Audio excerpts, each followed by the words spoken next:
Bonjour à tous, je m'appelle Oriane Thomasson et je suis artiste et photographe.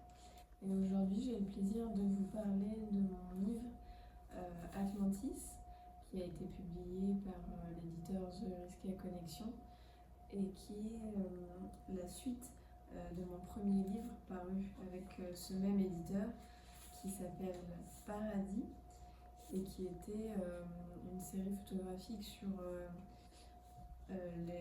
la représentation de la nature exotique à travers les zoos, les muséums d'histoire naturelle et les jardins. Et cette idée du paradis que l'on peut avoir d'une certaine nature lointaine et exotique. Donc, Atlantis, c'est aussi une série photographique sur une sorte de paradis, mais un paradis perdu cette fois, qui est celui de l'Atlantide. L'Atlantide, c'est un mythe qui a été décrit par Platon dans le Timée et le Critias, et qui raconte l'histoire d'habitants une île merveilleuse et qui avait une nature assez riche pour permettre aux habitants de vivre en harmonie et voilà, d'avoir des ressources suffisantes.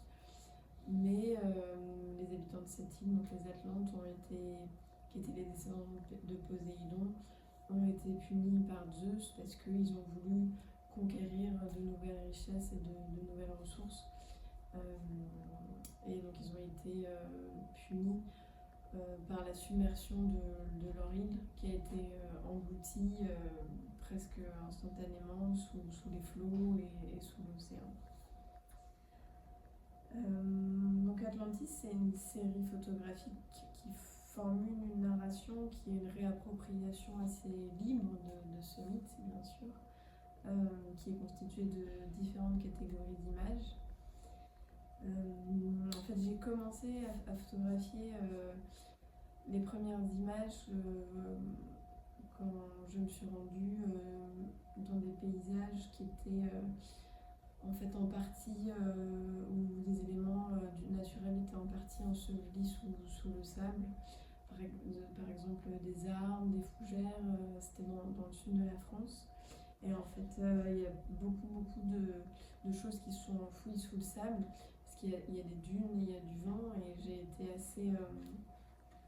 assez frappée par cet aspect très étrange que peut avoir quelque chose qui est en partie dissimulé, en partie enfoui, et l'impression presque de science-fiction que ça peut donner avec ce genre d'éléments. Donc ici on voit un arbre, un pin qui est en partie enfoui sous le sable.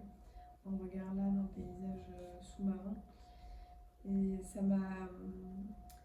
m'a amené à m'intéresser aux choses qui étaient incomplètes, en partie visibles, en partie invisibles, et qui étaient comme ça de l'ordre de l'indice, du fragment ou de la trace. Et ça m'a beaucoup intéressée parce que ce genre d'éléments font beaucoup travailler l'imagination, dans le sens où ce qui n'est pas complet trouve son achèvement par l'imagination, et on a tendance à beaucoup spéculer quand on n'a pas l'entièreté de quelque chose.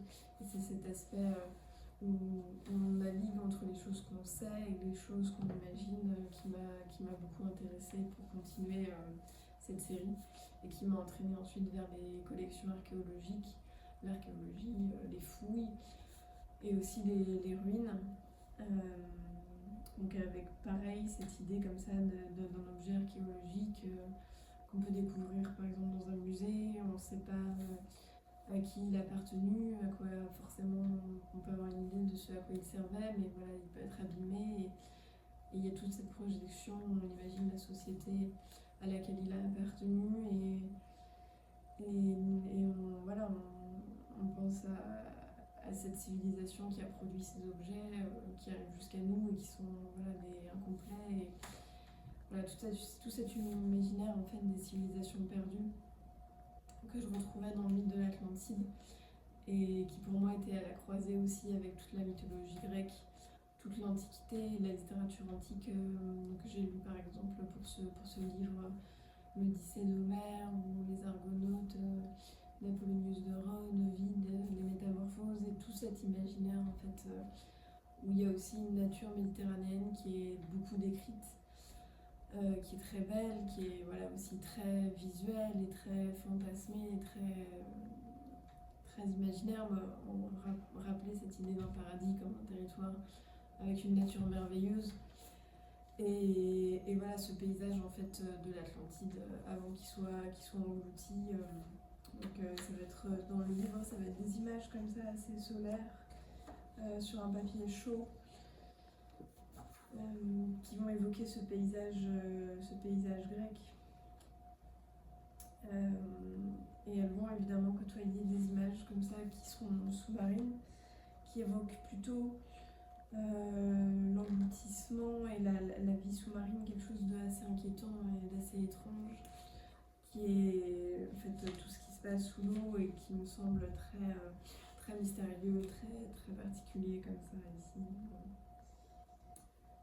Donc il y a toute une construction comme ça avec des images où l'eau est omniprésente et cet aspect immergé et émergé construit une dialectique tout au long du livre, comme par exemple ici avec cette double page où ici on voit un paysage qui est un paysage terrestre bien sûr, qui est en Grèce avec une rune, mais pour autant en fait les éléments du feuillage ici me semblent assez similaires à ce qui peut se passer sous l'eau dans la façon dont il bouge.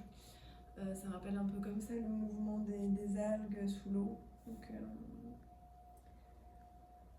Donc cette image, bien sûr, l'eau n'est pas présente, mais c'est un paysage terrestre qui évoque un paysage aquatique. Et ici, encore une fois, un paysage terrestre avec voilà, un univers un peu sec, un peu aride, des pierres, et en fait c'est l'ancien lit d'une rivière.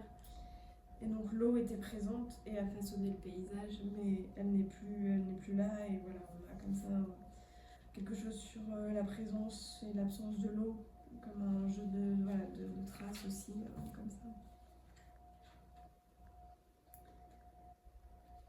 Et dans le livre, il y a aussi une nouvelle de science-fiction qui s'appelle Les Météores, qui est intégrée et qui raconte l'histoire de la population de l'Atlantide une fois complètement immergés sous les flots et comment ils se sont adaptés et quelle peut être leur vie sous-marine une fois qu'ils se sont voilà, qui vivent sous l'eau à présent.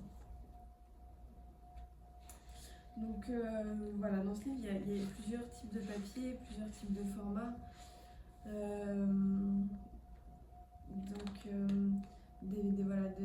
Des paysages grecs aux objets archéologiques, des images sous-marines. Et un travail sur le papier a été fait à chaque fois. Par exemple, ici on a un papier très fin comme ça, qui est surtout utilisé pour les objets archéologiques et qui est une sorte de clin d'œil en fait, plutôt d'ambivalence qu'il peut y avoir. Donc ici ce papier très fin qui montre des objets, des ruines grecques.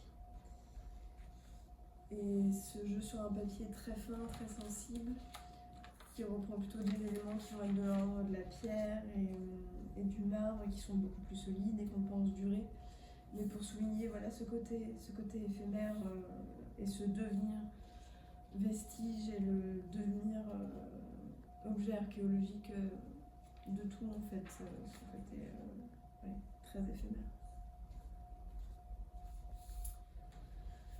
Donc voilà, vous pouvez déjà trouver ce livre, enfin commander ce livre sur le site de The Risqué Connection. Il a été designé par Rob Van Ozel. La lithographie a été faite par Sebastian Alkenroth de Color & Book. Et l'impression a été faite à Wilco aux Pays-Bas. Voilà, je vous remercie de m'avoir écouté et je vous dis à bientôt.